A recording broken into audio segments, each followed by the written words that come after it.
Welcome to the bird media. నేను మీ పవన్ కృష్ణమూర్తి. ముందుగా వీక్షకులు క్షమించాలి, నిన్న నెల్లూరుకు సంబంధించి మాట్లాడుతూ ఒక పేరుని తెలియకుండానే తప్పు పలికాను. అరవ కామాక్షి పేరు అరవ లక్ష్మిగా పలకడం జరిగింది.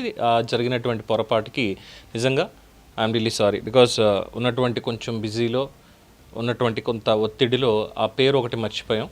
అండ్ రామ్మోహన్ నాయుడు గారికి సంబంధించినటువంటి వీడియోలో కూడా అది ఓల్డ్ వీడియో పవన్ అని అన్నారు. ఎస్, ఒకటి ఓల్డ్ వీడియో అండి, గతంలో మాట్లాడినటువంటిది. దాని తర్వాత వచ్చినటువంటి వీడియో కూడా నిన్న పార్లమెంట్లో లైవ్ కానీ ఇది కానీ ఫీడ్ చెక్ చేసుకుంటున్నప్పుడు ఎవరికి కూడా నిన్న పార్లమెంట్లో రామ్మోహన్ నాయుడు గారు మాట్లాడినటువంటి ఫీడ్ దొరకలేదు. బట్ ఏదో వాయిస్ అడ్జస్ట్మెంట్ అయిందన్నటువంటి వీడియోస్ వచ్చాయి కాబట్టి మేము కూడా దాన్ని వాడుకోవడం జరిగింది ఉన్నటువంటి పరిమితుల దృష్ట్యా.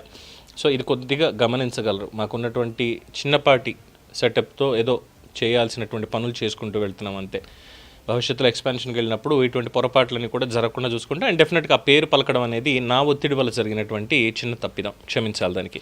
ఇక పాయింట్లోకి వెళ్తే కోటమిరెడ్డి శ్రీధర్ రెడ్డి గారితో మాట్లాడడం జరిగింది ఆల్రెడీ దీనికి సంబంధించి. సార్ ఏంటి అసలు ఏం జరుగుతోంది ఏంటి అని అడిగినప్పుడు, పవన్ ఇదంతా ఒక కుట్ర జరుగుతుందమ్మా, చాలా క్లియర్ కట్గా తెలుస్తోంది ఇది.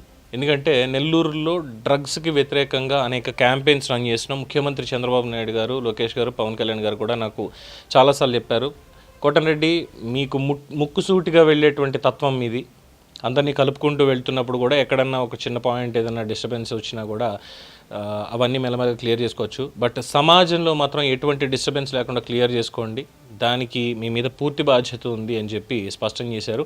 ముఖ్యంగా డ్రగ్స్కి వ్యతిరేకంగా, డ్రగ్స్ మత్తు పదార్థాలు వీటన్నిటికీ వ్యతిరేకంగా ఎట్టి పరిస్థితుల్లో పోరాడుతూనే ఉండాల్సిందే, కట్టడి చేస్తూనే ఉండాల్సిందే, దానికి మీకు ఫుల్ ఫ్రీ హోల్డ్ ఇచ్చాము అని చెప్పారు.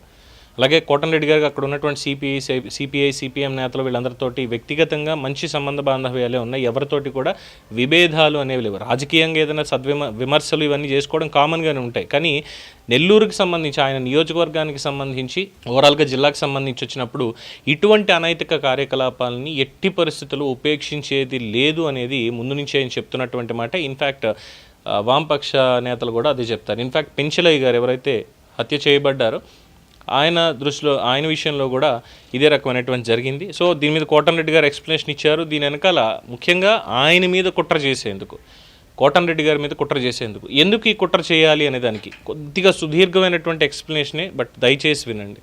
టాప్ 10 ఎమ్మెల్యేస్ పనితీరుగా కానీ వ్యక్తిత్వంలో కానీ ఎవరు ఈ 18 నెలల కాలంలో టాప్ 10 ఎమ్మెల్యేస్ ఎవరు ఉన్నారు అని చూస్తే ఆ లిస్టులో ఖచ్చితంగా కోటమిరెడ్డి శ్రీధర్ రెడ్డి గారు ఉంటారు. అది కూడా టాప్ 5 లిస్టులో ఉంటారు. ఆయన దాని మీద సపరేట్గా ఎవరెవరు ఉన్నారు అనేది లిస్ట్ ఇస్తాను. టాప్ 1లో అయితే రఘురామకృష్ణరాజు గారు ఉన్నారు. ఉండి నియోజకవర్గానికి సంబంధించి అయ్యేటువంటి డెవలప్మెంట్ ప్రోగ్రామ్స్ కానీ, చేస్తున్నటువంటివి కానీ, సోషల్ యాక్టివిటీస్ కానీ అన్నింటిలో.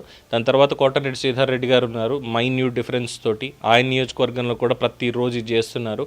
ఇందులో చాలామందికి నచ్చినా నచ్చకపోయినా కొన్ని పేర్లు అయితే ఉన్నాయి. ఎందుకంటే రాజకీయంగా వాళ్ళతో విభేదించడం కానీ, లేదంటే మాట్లాడినటువంటి మాటల్లో ఏదో తప్పు తీసుకోవడం కానీ, ఇవన్నీ కూడా రైట్.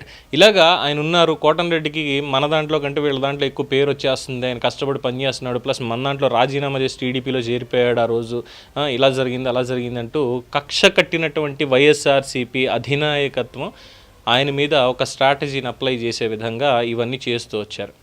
పెంచలయ్య గారు చాలా సింపుల్గా ఒకటే మాట అన్నారు, ఎట్టి పరిస్థితుల్లో ఇక్కడ ఈ డ్రగ్స్ కానీ, గంజాయి కానీ, ఈ మత్తు పదార్థాల దందా కానీ ఎలా చేసేది లేదు అని స్పష్టం చేశారు. చాలామంది పెద్దలు అడ్డుపడ్డారు ఈ అరవ కామాక్షి అనేటువంటి మహిళకి. అయితే దీనికి సంబంధించి ఒక వీడియో రిలీజ్ చేస్తూ నా మీద కుట్ర చేసేస్తున్నారు, ఇది చేసేస్తున్నారు, ఇది అని చెప్పి గతంలో కూడా మనం చూసాం ఆల్రెడీ. ఎవరైతే నిడిగుంట అరుణ పెరోల్ మీద ఒక రౌడీ షీటర్ని తీసుకురావడం కోసం అని చెప్పి చేసినటువంటి ప్రయత్నంలో ఆయనకే తెలియకుండా వాళ్ళ తల్లిగారు వచ్చి అడిగారు అని చెప్పి ఆ రోజు కూడా ఎక్స్ప్లెనేషన్ ఇచ్చారు. ఈసారి నుంచి పెరోల్ అన్నటువంటి పేరు నా కాంపౌండ్లో వినడానికి వీలు లేదు అని చెప్పి చాలా స్పష్టంగా చెప్పేశారు. జరిగినటువంటి ఒక పొరపాటుని ఆయన సరిదిద్దుకున్నారు. ఎందుకంటే ఆయన కావాలని చేసింది కాదు కాబట్టి కోటమిరెడ్డి శ్రీధర్ రెడ్డి గారు. ఇప్పుడు కూడా ఎలా ఉందంటే వీళ్ళు చేస్తున్నటువంటి దానికి చాలా సుదీర్ఘమైనటువంటి ఎక్స్ప్లెనేషన్ పాప ఆయన కూడా ఇవ్వడం జరిగింది. ప్రెస్ మీట్ పెట్టి కూడా చెప్పారు, ఈ గంజాయిని కానీ, లేదంటే ఈ బ్లేడ్ బ్యాచ్లు కానీ, అక్కడ రౌడీ షీటర్లు కానీ పెంచి పోషించింది ఎవరు అంటే 100% వైఎస్ఆర్సీపీ. పెంచలయ్య గారి హత్య కేసులో ఎవరైతే ఉన్నారో పోలీసులు దానికి సంబంధించినటువంటి రికార్డ్స్, వాళ్ళ పేర్లు, అడ్రస్లు, 18 ఏళ్ల వయసున్న వాళ్ళు కూడా ఉండడం ఎంత దారుణం అనేది ఆలోచించండి ఒకసారి. వాళ్ళ కెరీర్లు నాశనం అయిపోయాయి ఇంకా. సో ఇలా బానిసలు చేసి వాళ్ళు వాడుకునేది అరాచకాల కోసం వాడుకుంటున్నారు. ఎట్టి పరిస్థితుల్లో దీన్ని ఉపేక్షించేది లేదు అని చెప్పి చంద్రబాబు నాయుడు గారు చెప్పడం, ఆయన ఆదేశాల మేరకు అక్కడ ఉన్నటువంటి ఎమ్మెల్యేలు కానీ మీద వీళ్ళు కూడా పని చేసుకుంటూ ఉండడం, అలాగే పోలీస్ అధికారులకి ఫుల్ పవర్స్ ఇచ్చారు. దాని ఫలితం నిన్న అక్కడ జరిగినటువంటి కవాతు. రౌడీ షీటర్లకి ట్రీట్మెంట్ వర్షం పడుతున్నప్పటికీ కూడా వదిలేది లేదు. ఇంకొకసారి ఎవరన్నా ఇటువంటి కార్యకలాపాల్లో పాలు పంచుకున్నారు అని తెలిసిందా, మీకు సత్ప్రవర్తన కొరవడింది అని తెలిసిందా, ట్రీట్మెంట్ దీనికి డబల్ ఉంటుంది అని చెప్పి పోలీసులు ఇచ్చినటువంటిది. ఇక మానవ హక్కుల సంఘాలు ఏడిస్తే ఏడవండి, తప్పేమీ లేదు, అందులో ఏమీ వాళ్ళ మీద మనం ఏం చూపించక్కర్లేదు. సో ఆయన చెప్పినటువంటి విషయాలు, గత ఎన్నికల్లో హత్య కేసుల్లో నిందితులు వైసీపీ కోసం పనిచేశారు అని చెప్పి చాలామంది ఒప్పుకున్నారు అంటూ కూడా శ్రీధర్ రెడ్డి గారు చెప్పడం అయింది. అలాగే ఈ చేసేటువంటి ఆర్డీటీ కాలనీలో గంజాయికి వ్యతిరేకంగా సిపిఎంతో కలిసి ఈ కార్యక్రమాలు టీడీపీ నిర్వహిస్తోంది. ఇది తట్టుకోలేకే పెంచలయ్య గారు దాంట్లో కీలకమైనటువంటి పాత్ర పోషిస్తున్నారు. కాబట్టే ఆయన హతమార్చడానికి వీళ్ళందరూ కలిసి ప్రయత్నం కాదు, వీళ్ళందరూ కలిసి పనిచేశారు. ఈ అరవ కామాక్షి అనే వ్యక్తి దీంట్లో కీలకంగా ఉంది. వైసీపీ నేతల అండదండలు చాలా గట్టిగా ఉన్నటువంటి మహిళ అని చెప్పి బాయ్గా నిన్న ఇంకో వీడియో పెట్టి, నాకు చదువుకునేటువంటి పాప బాబు ఇద్దరు ఉన్నారు, నేను ఎందుకు చేస్తాను అంటూ పైకి వచ్చి మాట్లాడడం. పక్కనే ఉన్నటువంటి వాళ్ళకి ఉంటుంది కదా ఒక కార్డ్ అనేది, ఆ కార్డు యూజ్ చేసేస్తూ ఇక సామాజిక వర్గాల మధ్య చిచ్చు అనే విధంగా ఇదిగో ఇలా చేసేస్తున్నారు అంటూ తీసుకొచ్చి మాట్లాడడం. ఇది అక్కడ జరిగినటువంటిది. సో వైసీపీ నేతలు ఇందులో ఉన్నారు అనడానికి ప్రబలమైనటువంటి సాక్ష్యాలు ఉన్నాయి. ఈ అరవ కామాక్షి వైసీపీ నేతలతో ఎన్నికల ప్రచారంలో పాల్గొన్నటువంటిది కావచ్చు, మిగతా కావచ్చు, అన్నీ చాలా స్పష్టంగా పబ్లిక్ ముందు ఎస్టాబ్లిష్ చేయడం జరిగింది. ఒకటే క్లియర్ కట్ ఎజెండా. వైఎస్ఆర్సీపీలో కోటన్ రెడ్డి ముందు నుంచి ఎలా ఉన్నప్పటికీ ప్రభుత్వం మీద, ఆ రోజు ఉన్నటువంటి ప్రభుత్వం మీద కూడా ఇగో ఇలా జరుగుతోంది, నెల్లూరులో పని చేసుకొనివ్వట్లేదు, నిధులు లేవు, కాంట్రాక్టర్లకు బిల్లులు ఇవ్వడం లేదు, రైతులకు ఇబ్బందికరంగా ఉంది, అభివృద్ధి అనేది మొత్తం కుంటుపడిపోయింది. నిన్న మీకు ఎగ్జాంపుల్ చూపించాను కదా ఒకటి, కోటన్ రెడ్డి గారు ఏ ప్రభుత్వంలో ఉన్నా కానీ ఓ పర్టికులర్ ఏరియాలో అక్కడ ఆ డ్రైన్లు పూడుకుపోయిన చోట గతంలో తెలుగుదేశం ప్రభుత్వం మీద ఏదైతే ఆయన ఫైట్ చేశారు 2014-19లో, 2019-24లో కూడా దాదాపు 2 సార్లు అదే చేయాల్సి వచ్చింది. అధికారులు ఆయనకి సహకరించలేదంటే పైనుంచి ఆర్డర్స్ ఆయనకి సహకరించొద్దు అని. ఇప్పుడు ఉన్నటువంటి నెల్లూరు నేతలందరూ కూడా చాలా చక్కగా పనిచేసుకుంటూ సమన్వయంతో వెళ్తున్నారు.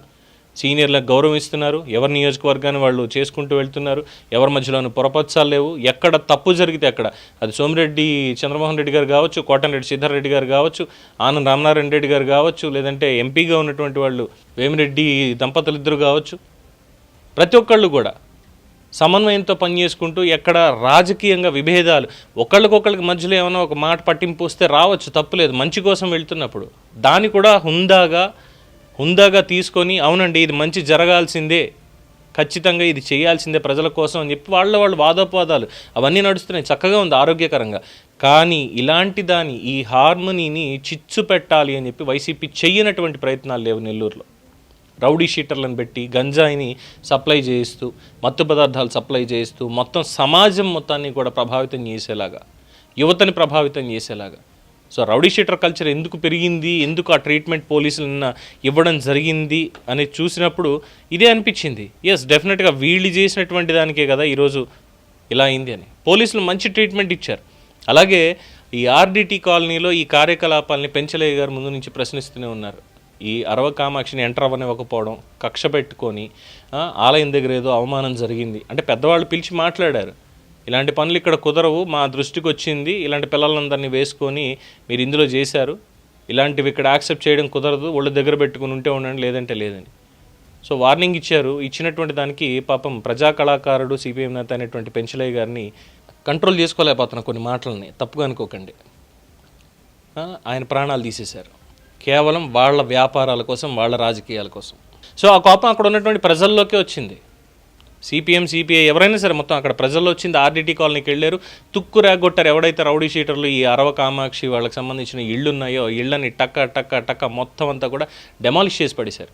యూపీలో ఆదిత్యనాథ్ గవర్నమెంట్ ఏదైతే పనిచేస్తుందో, అంటే కొన్ని ఆర్టికల్స్ కూడా చదివాను, ఆదిత్యనాథ్ గవర్నమెంట్ ఏదైతే పనిచేస్తుందో బుల్డోజర్ అని చెప్పి చాలామంది మాట్లాడుతున్నారు. కానీ ఎవరైతే సంఘ విద్రోహ శక్తులు ఉన్నారో వాళ్ళకి ఇక్కడ నివసించేటువంటి హక్కు కూడా లేదు అని చెప్పి వాళ్ళని అక్కడి నుంచి గంటేసి ఇల్లు కోల్ చేయడాలు ఇవన్నీ చేస్తున్నారో సేమ్ టు సేమ్ నిన్న అదే కోటమిరెడ్డి శ్రీధర్ రెడ్డి గారి ఆధ్వర్యంలో జరిగింది అంటే ఆయన అక్కడ ఉన్నారో లేదో తెలియదు, కానీ చాలామంది అంటున్నారు అంత ఈజీగా అయిపోయేది కాదు, ప్రజల వాళ్ళంతటా వాళ్ళు వెళ్ళి ఇక్కడ ఇలా తప్పు జరుగుతుంది, ఎట్టి పరిస్థితుల్లో దీన్ని ఉపేక్షించేది లేదు, వీళ్ళకి ఒక గట్టి ఎగ్జాంపుల్ చెప్పాలని అక్కడ ఉన్నటువంటి సిపిఐ నాయకులు, ఇతర నాయకులు మొత్తం అందరూ కలిసి కోటంరెడ్డి గారి ఆధ్వర్యంలో వెళ్ళి అదంతా కూడా క్లియర్ చేయించేశారు అనేది చెప్తున్నారు. ఏదేమైనా సరే కోటంరెడ్డి గారు చాలా బలంగా నించున్నారు, న్యాయం వైపు ఉన్నారు, సమాజం వైపు ఉన్నారు, ప్రజల వైపు ఉన్నారు. నేను ఎవరో మిత్రులు కూడా కామెంట్ చేశారు మీరు అనుకున్నంత ఇది కాదు అంటూ. ఆయన ఏంటనేది నాకు తెలుసు, ప్రజలకు కూడా తెలుసు. కొత్తగా దాని మీద ఇప్పుడు వచ్చి ఎవరో మాట్లాడినంత మాత్రాన ఆయన నిజాయితీని శంకించాల్సినటువంటి అవసరం లేదు. ఆయన చేసేటువంటి పనిని తప్పుపట్టాల్సిన పని అంతకుమించి లేదు, ఎటువంటి అభ్యంతరం లేదు అందులో. సో నెల్లూరులో జరుగుతున్నటువంటి దాని మీద పోలీసులు తీసుకున్నటువంటి చర్య, అలాగే వాళ్ళకి దిశానిర్దేశం చేస్తూ ఒక పక్కన అయ్యా ఇగో మా దగ్గర ఇలా ఉంది ఇది చూడండి అని చెప్పి ప్రతి దాంట్లోనూ కూడా ఇన్వాల్వ్ అవుతూ ప్రజలకు సంబంధించినటువంటి కార్యక్రమాల్లోకి వెళుతూ సమస్యలు ఏమున్నాయని తెలుసుకుంటూ ఒక్కొక్కటి క్లియర్ చేసుకుంటూ వచ్చి ఈ ప్రభుత్వం ప్రజల కోసం వచ్చింది, మీరు ఇచ్చినటువంటి తీర్పుని మేము గౌరవించి మీకోసం మేము పనిచేస్తున్నాము అనేటువంటి ఒక సుహృద్భావ వాతావరణాన్ని క్రియేట్ చేస్తున్నటువంటి కోటంరెడ్డి గారి మీద వైసీపీ వాళ్ళు అక్కసుతో ఈ రౌడీ మూకల్ని, ఈ గంజాయి బ్యాచ్ని వీళ్ళందరినీ పెట్టుకుని చేస్తున్నటువంటి కుట్ర. మీ కళ్ళ ముందే ఉన్న డీటెయిల్స్ అన్నీ కూడా పెద్దగా దీనికి ఏం చేయక్కర్లేదు, ఇవన్నీ వాళ్ళు చేయించేవే, వాళ్ళు చేస్తున్నవే తప్ప ఇంకొకటి కానీ కాదు. చూద్దాం ఇంకేమన్నా స్టెప్ వాళ్ళు తీసుకోగలుగుతారా, కోటంరెడ్డి గారు ఏమైనా ఊరుకుంటారా? దీని మీద మీ అభిప్రాయాన్ని కామెంట్స్ రూపంలో తెలియజేయండి. చూస్తూనే ఉండండి ది బర్డ్ మీడియా.